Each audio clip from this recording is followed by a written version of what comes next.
सीधा आपको हरियाणा लेकर चलते हैं, जहां पर गौशालाओं को चारा अनुदान राशि वितरित करते हुए मुख्यमंत्री नायब सिंह सैनी और यहां पर वो जनसभा को संबोधित भी कर रहे हैं।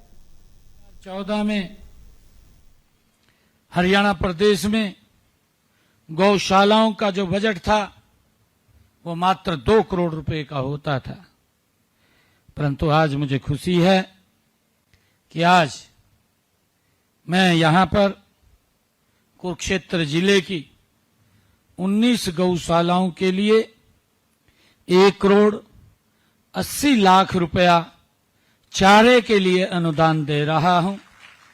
और आज ही हरियाणा प्रदेश में गौशालाओं के लिए 88 करोड़ 50 लाख रुपए की राशि वो पूरी गौशालाओं के अंदर जाएगी। मुझे खुशी है आप सबको बताते हुए कि हमने जो हमारी पंजीकृत गौशालाएं हैं उनको पिछले 10 वर्षों में, जब से आदरणीय मोदी जी के नेतृत्व में यह डबल इंजन सरकार बनी है, हमने चारे के लिए गौ माताओं को, ओनली चारे के लिए, अन्य इंफ्रास्ट्रक्चर के लिए अलग पैसा है, सिर्फ चारे के लिए 270 करोड़ रुपया ये गौ माताओं के लिए हमने दिया है। और अगर आज की राशि हम इसमें सम्मिलित कर लें तो आज की राशि सम्मिलित होकर के ये 358 करोड़ 50 लाख रुपए की राशि हमने जारी की है गौ माता के चारे के लिए, उनकी सुरक्षा और संरक्षण के लिए हमारी सरकार का संकल्प है और उस संकल्प के ऊपर हम गति से आगे बढ़ रहे हैं। और मुझे ये भी खुशी है कि हमारे देश में, हम सब जानते हैं, आदिकाल से ही गाय हमारे लिए पूजनीय रही है।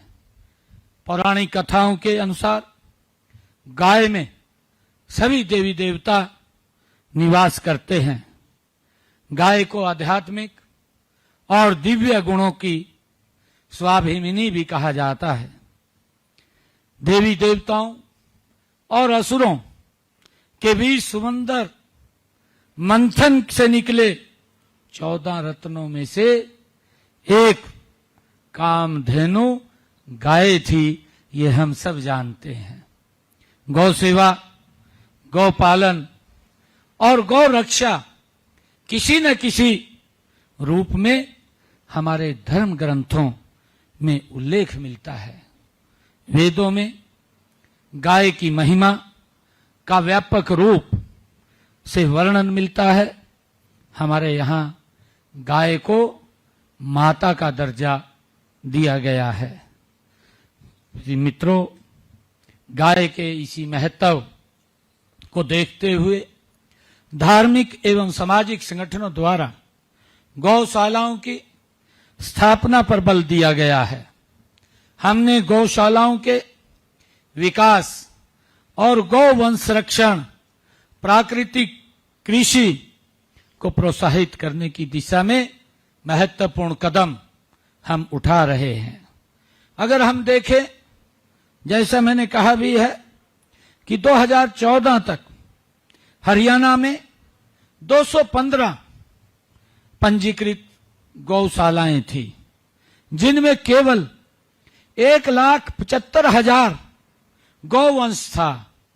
लेकिन इस समय राज्य में अगर हम ध्यान देखें, इन पिछले 10 वर्षों के अंदर हमारी सरकार ने किस गति से काम किया है। आज हरियाणा प्रदेश के अंदर 686 गौशालाएं पंजीकृत हैं, जिनमें 4 लाख से ज्यादा बेसहारा गौवंश का वहां पर पालन पोषण किया जा रहा है। ये हमारी सरकार का कमिटमेंट है, हम सब जानते हैं। और मैं बताना चाहूंगा कि गौशालाओं में हमने 330 गौशालाओं में सोलर ऊर्जा प्लांट भी हमने लगाए हैं। शेष बची गौशालाओं में भी सोलर पावर प्लांट वो लगाने का कार्य शीघ्र पूरा किया जाएगा। मुझे ये भी बताते हुए खुशी है कि पंचकुला में आयोजित कार्यक्रम में मैंने गौशालाओं के ई रिक्शा देने की घोषणा वहां पर की थी।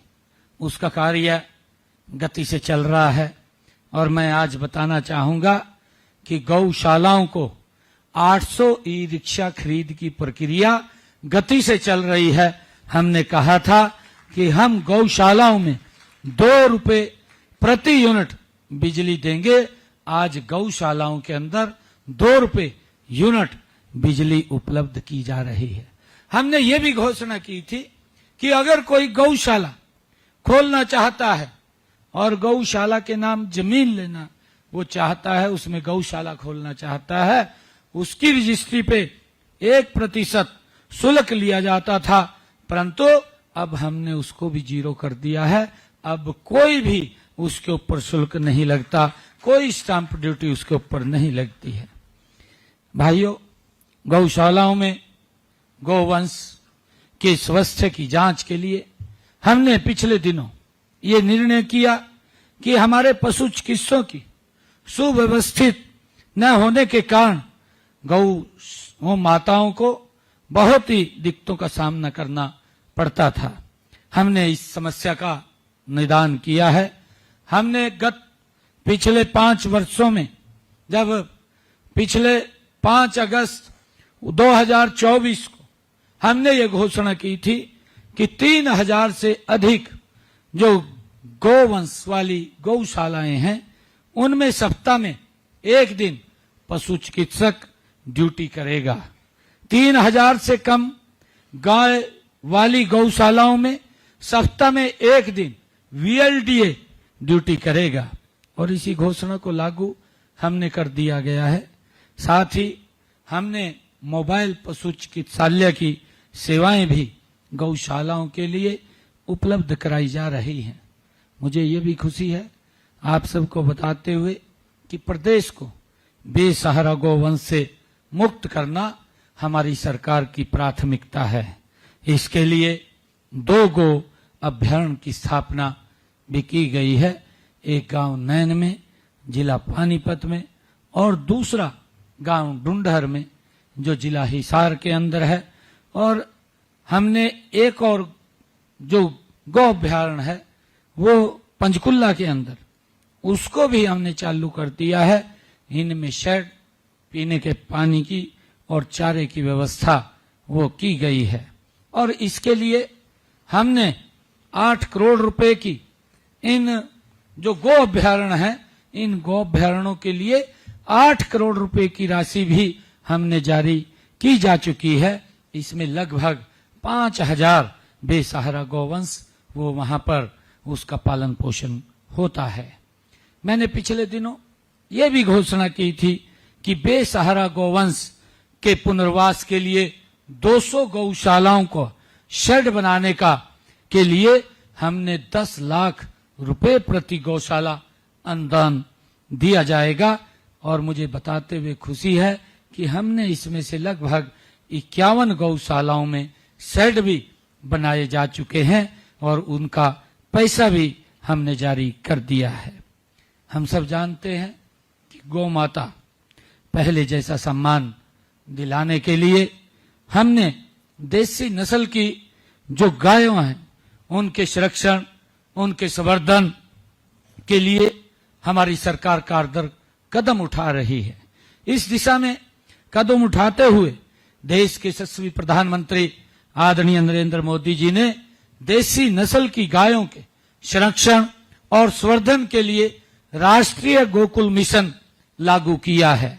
देसी नस्ल की हरियाणा साहिवाल,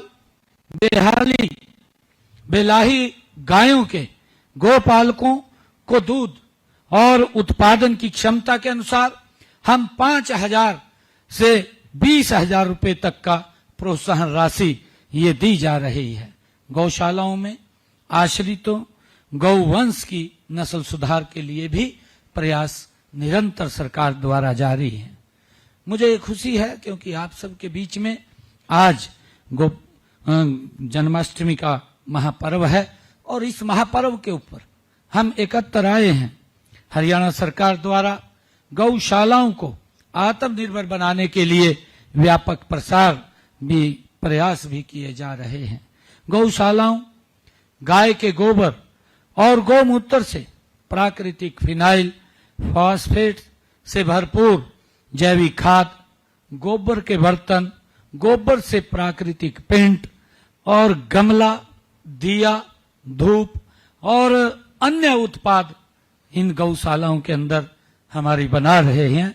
और पंचगव्य उत्पाद के लिए गौशालाओं की मांग अनुसार आवश्यक मशीनरी की खरीद के लिए भी हमारी सरकार मदद कर रही है, ताकि हमारी गौशालाएं आत्मनिर्भर बने, वो पैरों पे खड़ी हों, वो किसी की तरफ ना देखें। और हम लगातार ये जो मशीनें हैं, इन पर 101 गौशालाओं को 6 करोड़ 50 लाख रुपए की अनुदान राशि भी हमने उन तक पहुंचाई है, ताकि वो अपनी गौशाला को आत्मनिर्भर कर सके। मुझे ये बताते हुए कि हमने गौ माता की सुरक्षा के लिए सख्त कानून, जिसका मैंने जिक्र किया है, वो भी हमने बनाया है। और मुझे ये बताते हुए कि अगर कोई व्यक्ति गौ माता की हत्या करता है तो इस कानून के अनुरूप 10 साल की सजा का भी उसमें हमने प्रावधान किया है और 7 वर्ष तक की कैद भी उसको होती है। हमारा मानना है कि कानूनी प्रावधान करने के अलावा जनमानस को गौ माता के साथ पहले की तरह जोड़ना भी जरूरी है। इसके लिए आप सभी गौ भक्तों को जन जागरण अभियान भी चलाना चाहिए, मैं ऐसी अपील भी करता हूं। और इस काम में स्वयंसेवी संगठन भी कारगर भूमिका